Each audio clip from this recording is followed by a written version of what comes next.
Glória a Deus. Uma alegria poder compartilhar desse tempo, daquilo que o Senhor tem feito, e eu me sinto na responsabilidade de trazer mais um tijolinho para essa grandiosa construção que o Senhor tem feito nesses dias na vida de vocês. Desde ontem eu acredito que o Senhor tem falado fortemente ao coração de vocês, desde hoje de manhã, e nós não queremos destoar, nós queremos somar em tudo aquilo que o Senhor tem ministrado ao seu coração. Eu queria que você já pegasse a palavra do Senhor em suas mãos, abrisse ela no livro do Êxodo, capítulo de número 3. Nós vamos conversar um pouco essa tarde, usando esse homem chamado Moisés como nosso plano de fundo, como aquele que irá instruir um pouco a nossa vida hoje. E você que for achando, já pode dar um sinal de vida dando glória a Deus, um aleluia. Tem alguém do seu lado aí? Você pode olhar para essa pessoa, fazer aquele clássico momento pastoral? Olha para essa pessoa e fala: Deus te colocou do meu lado para que você seja uma resposta na minha vida. Você crê nisso que você acabou de declarar? Então a resposta não está muito longe de você, pode estar do seu lado hoje.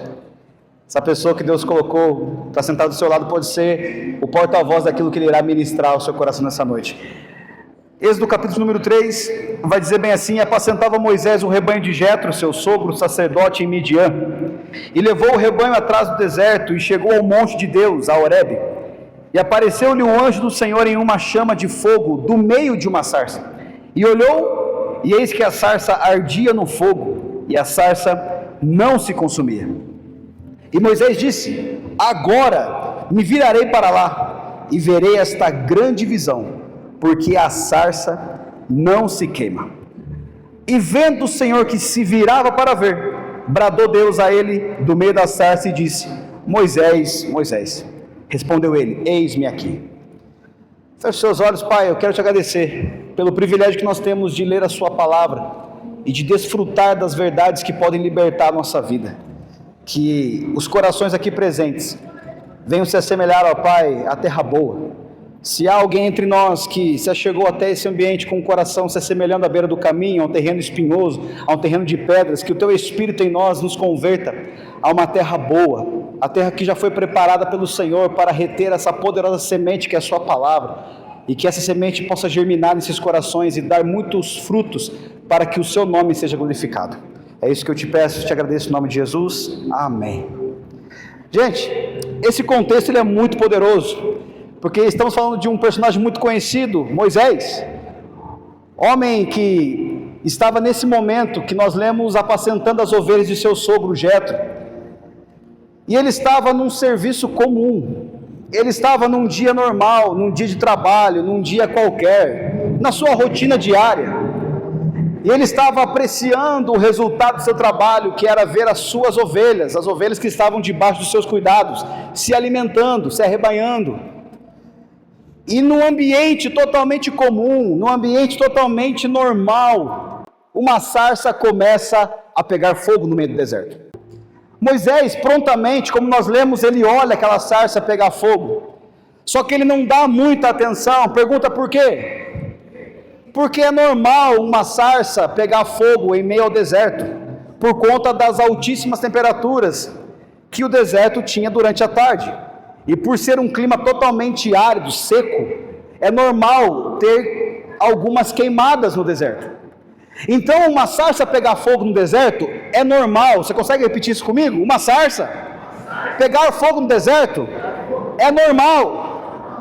Só que o que chamou a atenção de Moisés não foi uma sarça que pegava fogo, mas uma sarça que pegava fogo e não se consumia, e continuamente pegava fogo. Então você consegue repetir após mim? Uma sarça pegar fogo no deserto é normal, continuar pegando fogo é sobrenatural. O que eu aprendo, eu quero já colocar isso no seu coração. Gente, nós queimarmos num dia de culto é normal. Nós permanecermos queimando quando saímos daqui, isso é sobrenatural. O Senhor, Ele é atraído não por quem queima num culto, mas por quem permanece queimando quando o culto acaba. Foi isso que chamou a atenção daquele homem chamado Moisés. O que chamou a atenção foi olhar e ver que aquela sarça não parava de queimar. Só que, o que na verdade nós aprendemos um pouco mais a fundo nessa história é que Moisés estava com seus olhos fitados nas ovelhas. O que é as ovelhas para nós hoje? Vamos entrar agora na história de Moisés. As ovelhas se trata daquilo que é comum, porque isso era a função de Moisés naquele dia, levar as ovelhas de seu sogro Jetro para encontrar pasto, e ele conseguiu. Porém, quando nós focamos naquilo que é comum, podemos estar perdendo o sobrenatural de Deus que está acontecendo pertinho da gente.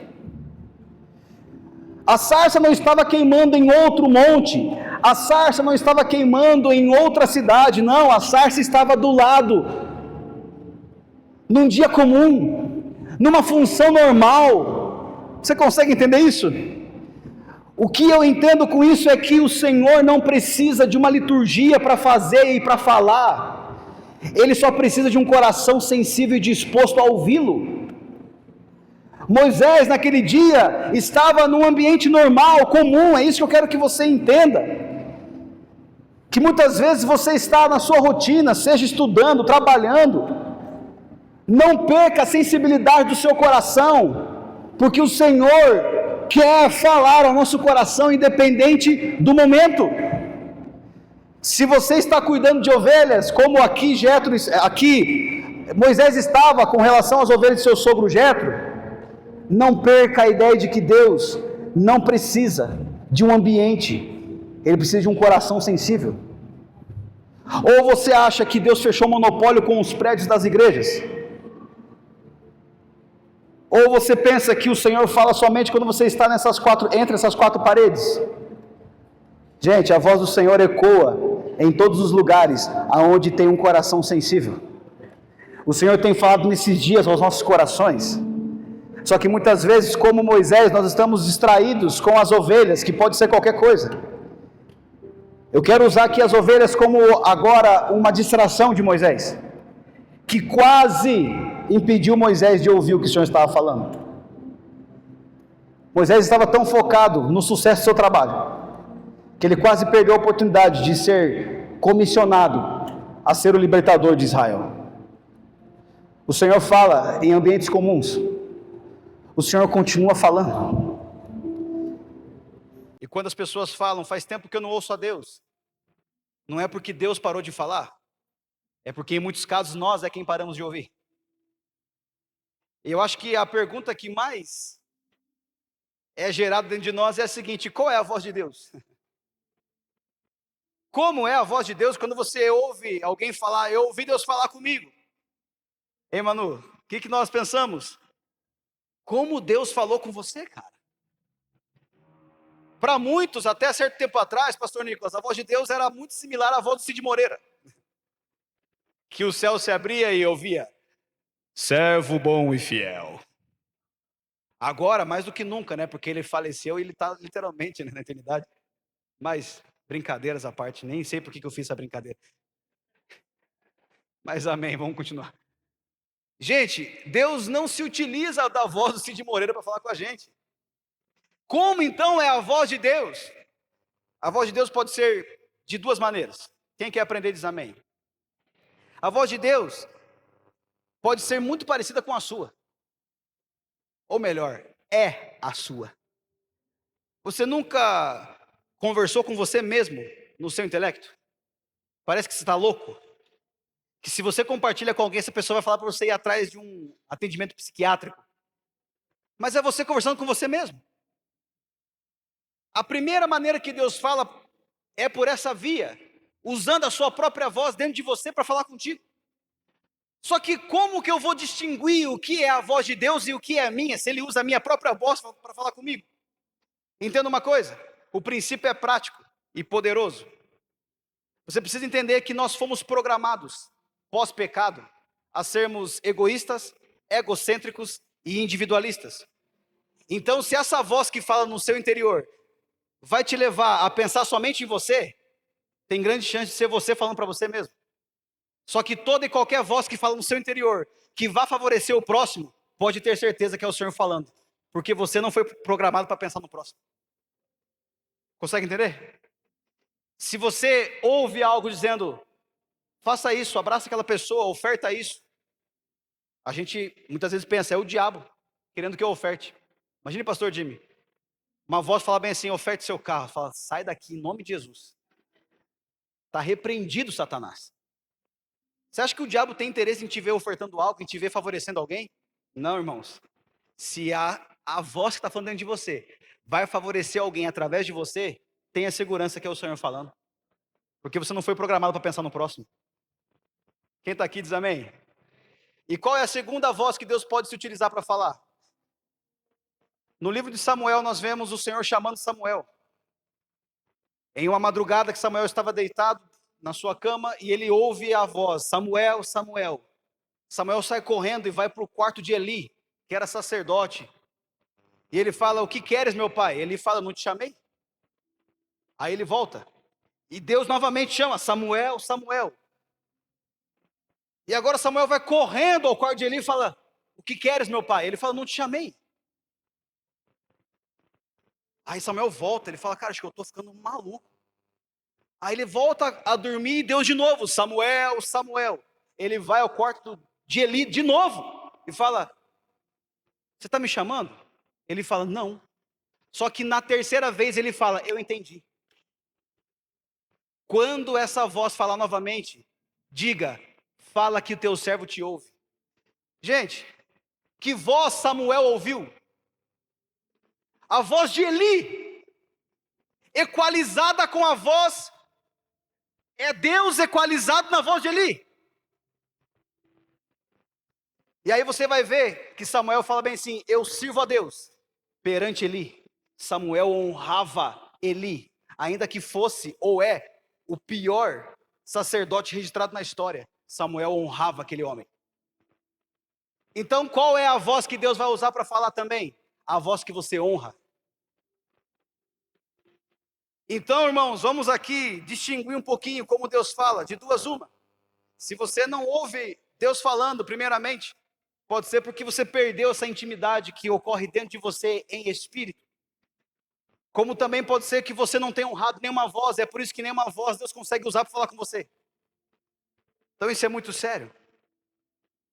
Deus vai sempre se utilizar de uma voz que você honra, para que seja uma via de contato entre o céu e o seu coração. Então a voz que você honra é a voz que Deus consegue usar para falar ao seu coração. Você está aqui, irmão? Então, Deus fala dessas duas maneiras.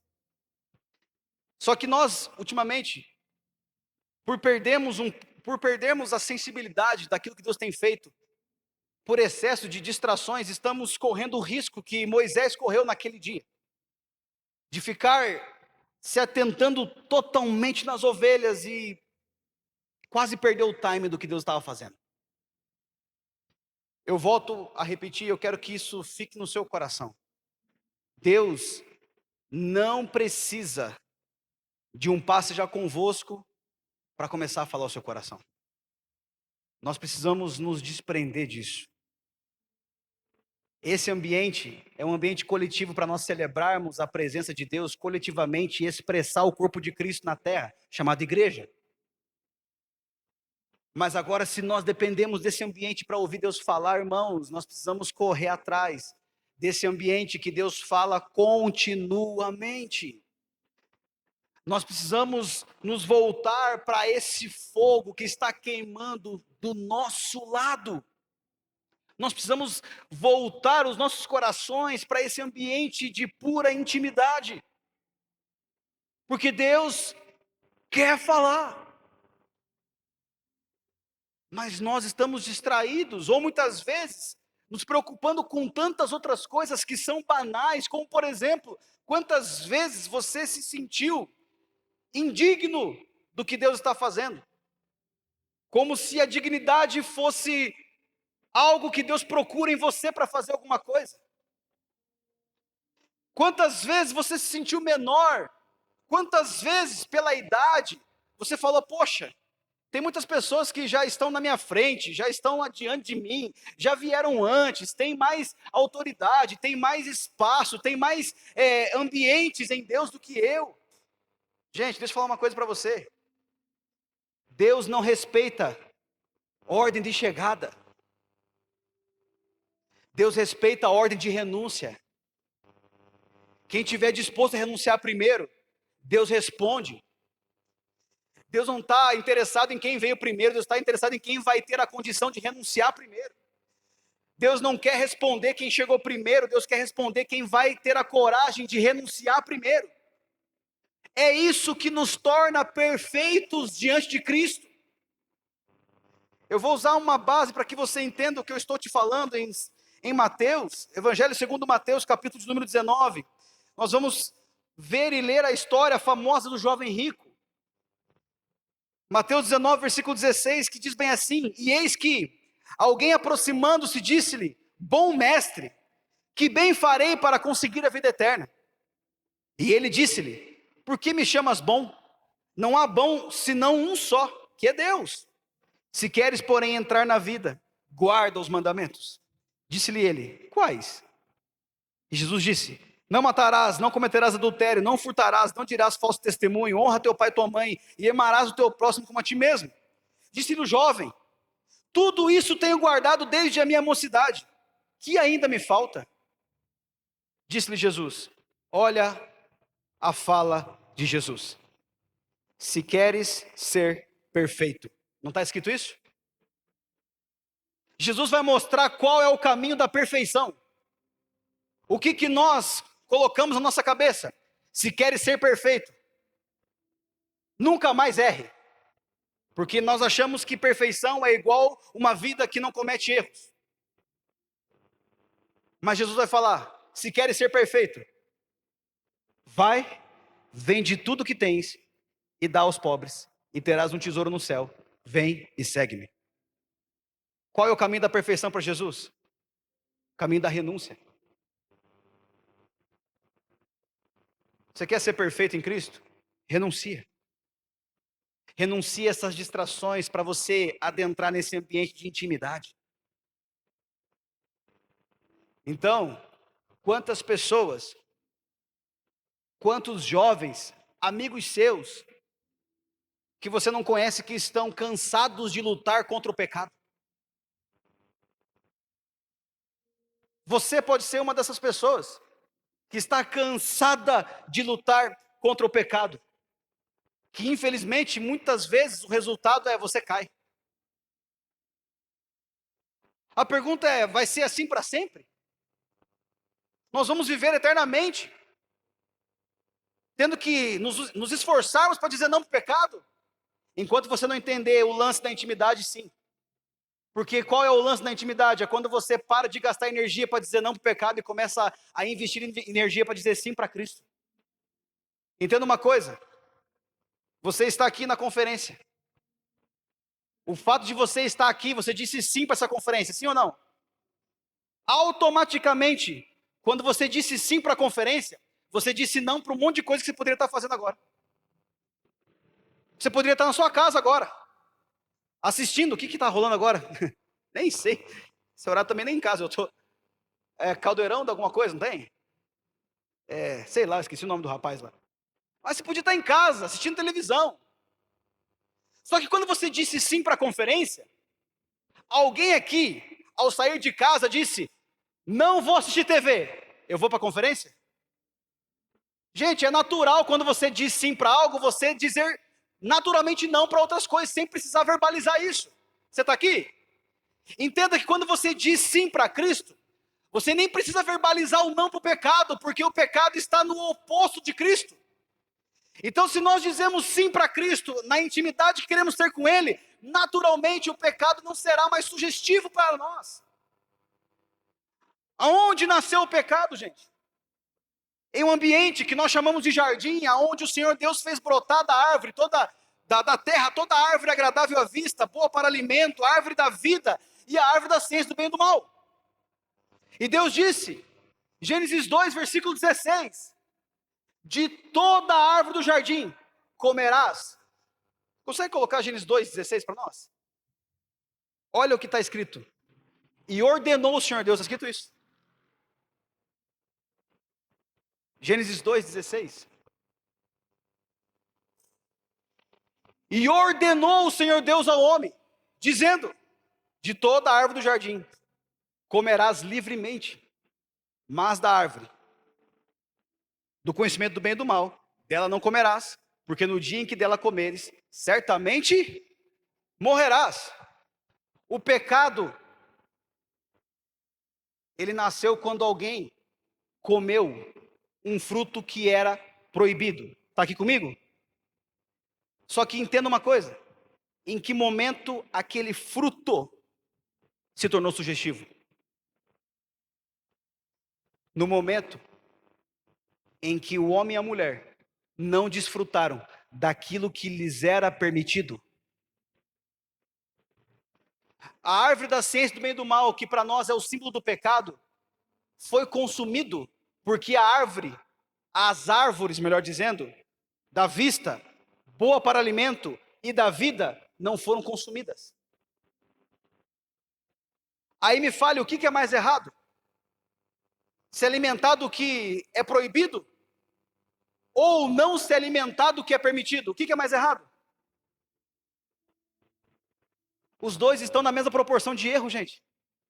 A partir do momento que Deus ordenou o homem para se alimentar das árvores, não se alimentar daquelas árvores que era uma ordem para o homem, se tornou um erro também. Então entenda uma coisa: não se alimentar de Cristo, não viver em intimidade com o Senhor, vai ter por resultado final um desejo pelo pecado. Então, além de nós ficarmos gastando energia para lutar contra o pecado, vamos investir energia para se aproximar de Cristo. Vamos investir energia para vencer as distrações, aquilo que nos rouba do Senhor, porque se nós estivermos nele, nada vai nos chamar a atenção. Se nós estivermos em Cristo, o pecado não será mais prazeroso, porque todo o nosso prazer estará em Cristo. Nós nos tornaremos satisfeitos em Cristo, porque nele tudo o que nós precisamos está. Nós precisamos de Jesus nesses dias, gente. Nele está o fogo que aquece o nosso coração. Nele está o alimento que sustenta a nossa alma. Nele está a vida que nós carecemos. Jesus é o caminho, a verdade e a vida. Gente, se nós tirarmos os nossos olhos de Cristo, nós vamos pecar. E não é nem rogar maldição, é literalmente consequência de uma escolha. Se eu não escolho Cristo, não tem uma vida neutra, ou você é de Cristo ou não é. Ou você vai ter uma vida envolvida com pecado, ou você vai ter uma vida envolvida com Cristo. Não dá para ter uma vida que não se envolva com nada. Não dá para viver sem decidir. Porque quando você decide não decidir, você já decidiu não decidir. Já é uma decisão. Não existe neutralidade nessa vida, gente. Ou nós somos ou nós não somos. Você consegue entender isso daqui? Nós precisamos decidir por Cristo nesses dias. Viver em intimidade com Ele. Essa chama tem queimado pertinho da gente. Não vamos perder essa sensibilidade, por favor. Não vamos nos ausentar desse ambiente onde Ele fala. Não vamos tirar os nossos olhos de Jesus. Você sabe o quão custoso é tirar os nossos olhos de Cristo? Tem uma história bem conhecida na Bíblia que os discípulos de Jesus foram atravessar o mar. E Jesus ficou em cima do monte orando. Aí Jesus lá de cima vê os discípulos apanhando da tempestade. E Jesus vem voando e começa a andar sobre as águas. Você fala assim: pô, pastor, que loucura que é essa, Jesus voar? Não, isso aí não pode, tá louco. Ah, e andar sobre as águas pode, tá tudo certo para você. Eu acredito no Jesus que anda sobre as águas, mas voar não. Jesus desceu, gente, e começou a andar sobre as águas. Ao ponto dos discípulos olharem e dizerem: é um fantasma! Você sabe que tinha uma tradição sobre isso? E é por exatamente essa tradição que eles gritaram: é um fantasma. A tradição que os pescadores eles tinham é que se eles enxergassem um fantasma sobre as águas, era sinal de que eles iriam naufragar. Por isso que eles ficaram assustados e desesperados quando eles viram Jesus sobre as águas. Por isso que eles gritaram: é um fantasma. Porque eles pensaram: se nós estamos vendo um fantasma, nós vamos afundar. Aí Jesus fala: calma, meninos. É o Pai está on. Aí Pedro sempre se coloca à disposição de provar se de fato era o que ele estava vendo mesmo. Ele fala: Senhor, se és tu mesmo, manda ir ter contigo. Só que aí ele é ousado. Ele fala: sobre as águas. Eu não quero ir nadando até o Senhor. Eu quero andar sobre as águas igual o Senhor anda. Aí Jesus fala o quê? Venha. Pedro desce do barco. É que a gente não tem dimensão, nem eu tenho, gente. Como foi a sensação de pisar e não afundar? Você já imaginou isso? Deve ser maluco, né? Pedro andou sobre as águas, pastor Alex. Só que ele estava olhando para Jesus. Aí a palavra diz que ele está olhando para Jesus e vai indo de encontro a ele. Pedro está indo de encontro a quem, gente? Então Pedro, nós podemos dizer que está no caminho de Jesus. Só que a palavra diz que no meio daquela travessia ele começou a olhar para o lado e começou a contemplar a tempestade. Isso fez com que ele afundasse. Espera lá. Ele estava indo para quem? Ele estava no caminho de quem? Então, gente, entenda que não é o caminho que você percorre que te ausenta de afundar. É para quem você está olhando. O que te assegura andar sobre as águas não é o caminho que você está e nem a direção que está indo, é para quem você está olhando. Pedro não afundou enquanto olhava para Cristo, mas quando tirou os olhos de Jesus, ele afundou. Se você tirar Cristo dos seus olhos, você vai afundar, ainda que você esteja indo de encontro a Ele. Então, essa é a ideia. O que te assegura andar sobre as águas não é a direção em que você vai, mas para quem você olha. E olhar para Cristo é ter relacionamento com Ele. Olhar para Cristo é contemplar, é você não tirar Ele dos seus olhos. Como Paulo sugere na carta aos Hebreus, capítulo 12, versículo 2, dizendo: olhando firmemente para o autor e consumador da nossa fé, Jesus, o Cristo. Olhando firmemente é você trocar olhares intensos com Ele. Isso é intimidade. Você que namora, é casado aqui, você troca olhares com a sua amada, você sabe. Aquele olhar é cativante, você conhece as pessoas pelo olhar delas. É isso que a palavra nos convida, a trocar olhares intensos com Jesus, porque isso nos fará viver os milagres que Ele tem para nós.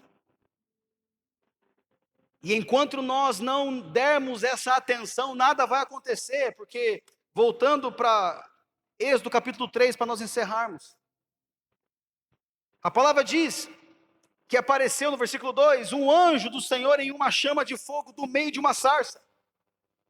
E olhou, quem olhou? Moisés.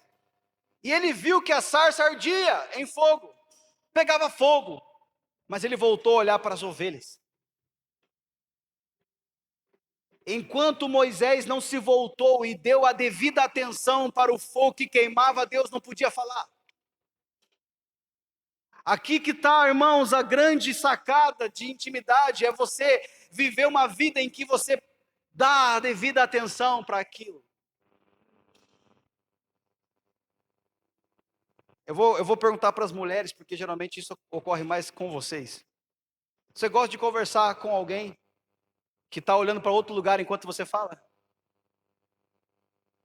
Você gosta de perguntar alguma coisa e a pessoa respondeu olhando para outra coisa? A pessoa respondeu, mas não está te dando atenção. Você consegue entender isso? Esse é o sentimento. Nós fazemos isso com Deus diariamente, por falta de intimidade com Ele. Deus está querendo falar, Aí você fala, vai falando que eu vou caminhando. Deus fala, não, eu queria que você me desse atenção. Porque o que eu estou te falando são palavras de vida eterna. Não brinca com isso. Não despreza. Não ouça de qualquer jeito. Você está aqui, gente? Isso é muito poderoso. Deus não fala se ele não tiver devida atenção. Moisés provou disso. Ele olhou, a sarça estava ardendo. Ele voltou a olhar para as ovelhas. Deus não falou nada. Porém, olha o que está escrito agora, no versículo 3, Êxodo 3:3. E Moisés disse, ele já tinha visto no versículo 2 que a sarça estava queimando. Mas agora no versículo 3, e Moisés disse, agora. Por que ele vai falar agora? Porque anteriormente ele não fez isso. Agora me virarei para lá e verei esta grande visão. Moisés, em outras palavras, estava dizendo, agora eu vou dar a devida atenção ao que está acontecendo. Agora eu vou trocar olhares com o que está acontecendo. Porque a sarça não se queima. Agora o versículo 4, depois que Moisés, ele dá a devida atenção, olha o que acontece. E o Senhor vendo. Gente, Deus, ele vê quando você dá atenção para ele. Não pensa que você consegue enganar o Senhor. Você não consegue. A gente não consegue enganar quem conhece as intenções mais puras do nosso coração. A palavra diz, vendo o Senhor, que se virava para ver, bradou. Quando Deus fala? Quando ele enxerga? Não. Quando ele se vira e dá a devida atenção. Senhor, pode falar. Quando que Deus fala com Samuel? Quando Samuel ouve? Não. Quando Samuel dá atenção dizendo, fala, teu servo te ouve, eu estou atento ao que o Senhor vai falar. Pode falar. Enquanto nós não entrarmos nesse ambiente intimista, esse ambiente de intimidade, gente, o Senhor não vai ter prazer de falar. Sabe o que é isso? E pensa em alguém que gosta de falar. É esse Deus que nós chamamos de Pai. Ele gosta. Ele fala. Não é à toa que ele criou um homem e uma mulher para se relacionar com ele. Parece até que nós começamos a construir a ideia de um Deus carente. Mas na verdade é que ele gosta de se relacionar. Ele nos criou para relacionamento. Agora imagine. Esse Deus que gosta de conversar. Todo dia te espera. E você tem coisas mais interessantes para fazer.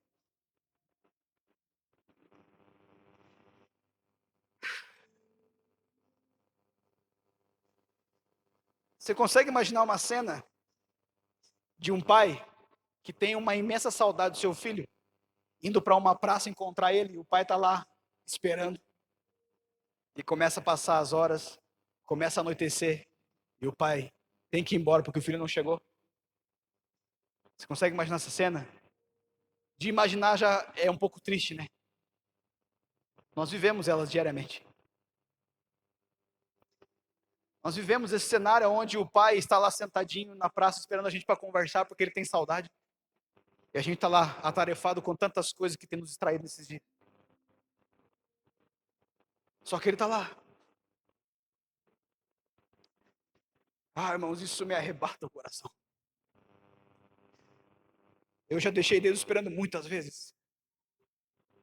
Porque eu tinha coisas mais interessantes para fazer.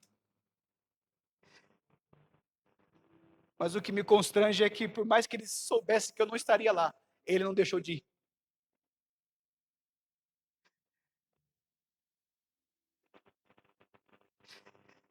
Nós nos esquecemos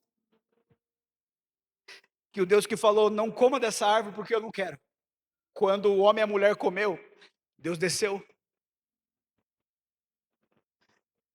Quem não estava lá era o homem e a mulher, mas Deus estava lá no horário marcado, no encontro que ele tinha. Porque Deus gosta de relacionamento.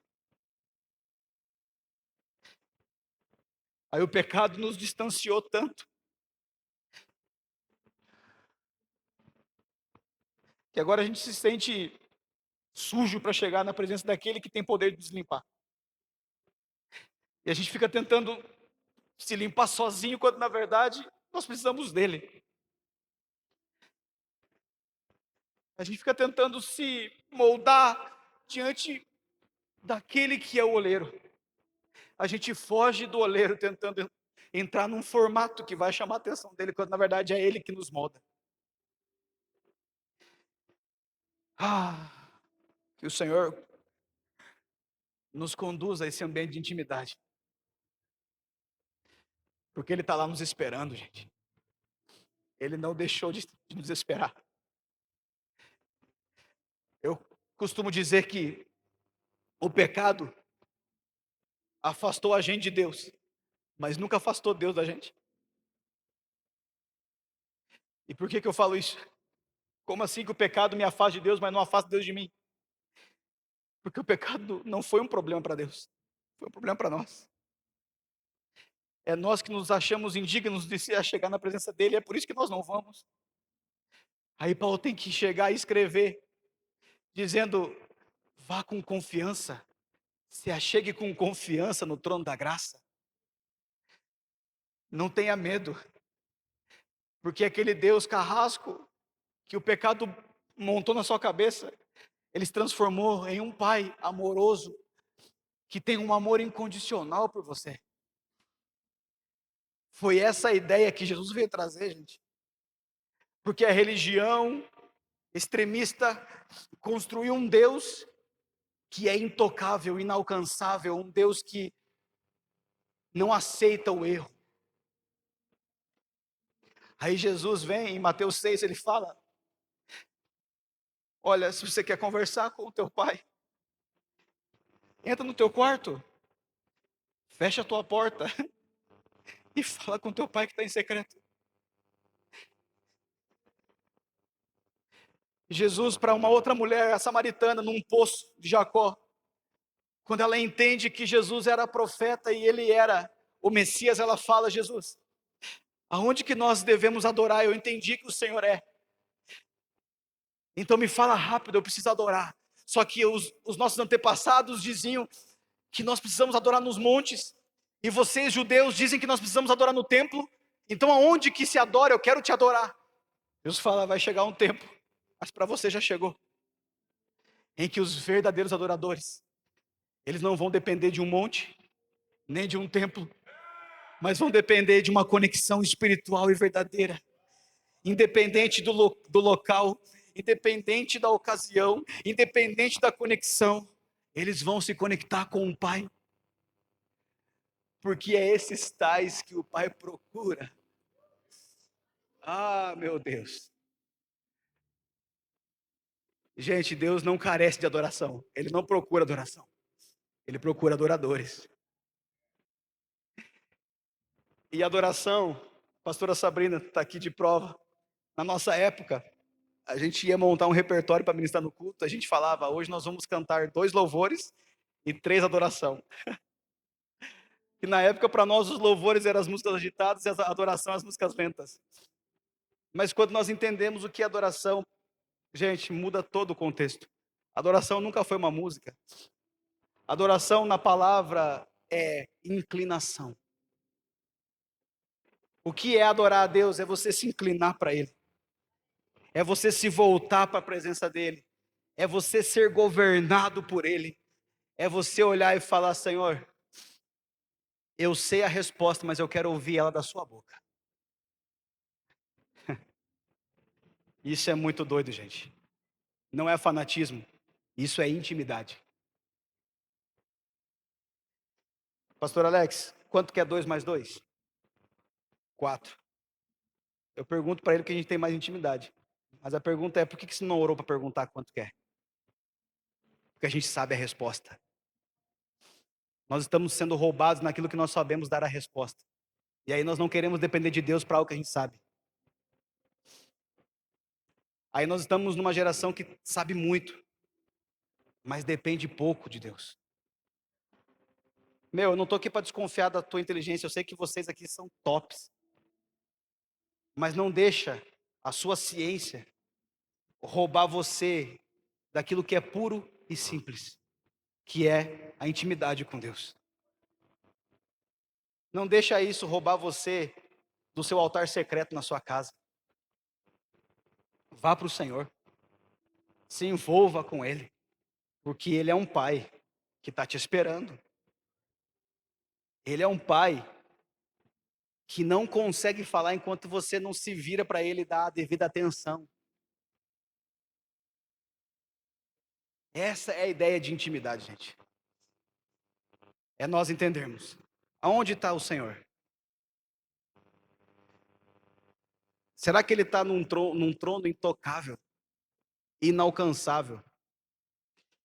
Jesus falou que Ele está num quarto, bem pertinho da gente. Jesus, para Moisés, estava no seu ofício, num dia de trabalho comum. Jesus, para Samuel, estava numa noite de sono. Quando ele estava pegando no sono, Deus falou. O pai, para Gideão, estava enquanto ele malhava trigo no lagar. O pai, para Jeremias, estava enquanto ele se preparava para ser o próximo sacerdote da sua época. O pai, para tantos profetas, se apresentou em situações difíceis, contrárias ao que nós imaginamos ser um ambiente que Deus fala. Gente, Deus não está engessado no ambiente. Deus não está dentro de uma estrutura. Ele está procurando um coração que se move em espírito e em verdade. Um coração que entendeu que Ele é Pai e que Ele ama os seus. Me diz uma coisa, gente. O que você procura? Faz sentido eu olhar essa garrafinha e falar bem assim, pastor Alex, estou procurando uma garrafa de água com gás. Faz sentido eu falar isso? A não ser que eu tenha um nível de TDAH tão intenso que eu não entenda que a garrafa está na minha mão já. Mas não faz sentido eu procurar o que eu tenho. Se Jesus falou que o Pai procura, isso nos leva a pensar que Ele não tem. Porque não faz sentido eu procurar uma coisa que eu tenho. Está aqui? Se Deus está procurando é porque Ele não tem. E nós podemos oferecer isso para Ele. Você consegue entrar nesse ambiente de que você pode ser uma resposta para o céu? De algo que Ele procura? Você consegue se conectar com essa ideia? De que você pode deixar de ser uma pessoa que procura respostas para ser uma resposta? Você consegue entender essa divisão de vida? Que do lado de cá, eu sou a pessoa que sempre estou atrás de uma resposta. Mas do lado de cá, eu sou uma resposta. Isso é para quem vive em intimidade com Deus. Não vive mais atrás de uma resposta, mas vive sendo uma resposta. Você está entendendo? Você está entendendo? Vamos viver em intimidade e caminhar sendo uma resposta. Porque olha o que Jesus fala em Mateus 6, pastora Mauri. Aqueles que buscam o Pai em secreto, Ele recompensa onde? No público. Esse ambiente aqui é uma plataforma de recompensa. Mas recompensa do quê? Do que você construiu no teu secreto. O que nós vamos viver aqui coletivamente falando? Tudo aquilo e nada diferente daquilo que construímos no secreto. Aí começa a fazer um pouco de sentido. Quando você chega num culto e você sai dizendo, poxa, o culto foi paia hoje. Não foi o culto que foi paia, é você que está paia. Para começar essa ideia, gente, o culto nem é nosso para a gente poder qualificar ele. Se o culto fosse feito para mim, pastor Alex, eu poderia no final dele dizer, não gostei, porque ele foi feito para mim. Mas a partir do momento que eu entendo que esse culto é promovido para exaltar e engrandecer o nome do Senhor, já não tem mais a ver se eu vou gostar ou não. Você tinha que, no caso, chegar e falar: pai, você gostou do culto hoje? Porque eu me esforcei para fazer o melhor para o Senhor. Se ele falar que foi pai, daí ele tem o direito de falar. Mas ele não vai falar isso. Porque se você tem a condição de chegar em casa e falar: pai, gostou? Tudo que eu fiz lá foi para o Senhor. Quem tem filho aqui no nosso meio? Dá um tchauzinho. Você já foi na apresentação de escola do seu filho? Pode ter 50 mil pessoas lá. Quem que ele vai procurar? Você.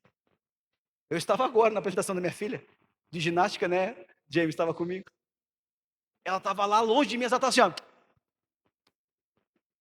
Ela não queria saber o quão lotado estava o ginásio, ela queria me ver.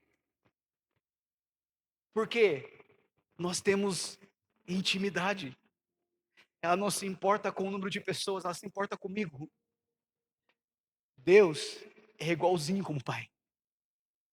Ah, tem um mundo cheio de pessoas, sim, mas ele está olhando para os seus filhos.